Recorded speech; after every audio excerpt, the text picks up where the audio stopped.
Le Premier ministre australien Tony Albanese avait laissé entendre depuis plusieurs jours que son gouvernement était favorable à la reconnaissance d'un État de Palestine. La semaine dernière, il a critiqué le projet d'Israël de prendre le contrôle militaire de Gaza. Dans une déclaration publiée lundi, Albanese a déclaré que cette décision contribuerait à la dynamique internationale en faveur d'une solution à deux États, d'un cessez-le-feu à Gaza et de la libération des otages.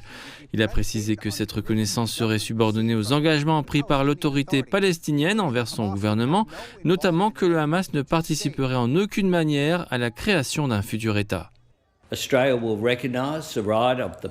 L'Australie reconnaîtra le droit du peuple palestinien à disposer de son propre État sur la base des engagements pris par l'autorité palestinienne envers l'Australie.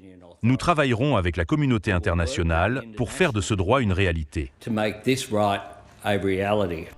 Le Premier ministre israélien Benjamin Netanyahou a qualifié cette décision de honteuse et a déclaré que le Hamas l'accueillerait favorablement. Le Premier ministre australien a reconnu que les préoccupations concernant les ravages causés à Gaza ne venaient pas seulement des dirigeants internationaux. Au début du mois, des dizaines de milliers de personnes ont défilé sur le pont du port de Sydney pour protester contre la crise humanitaire à Gaza. Albanese a déclaré avoir appelé les dirigeants de plusieurs pays pour les informer de sa décision, notamment la Nouvelle-Zélande qui réfléchit également à sa position sur la reconnaissance de la Palestine.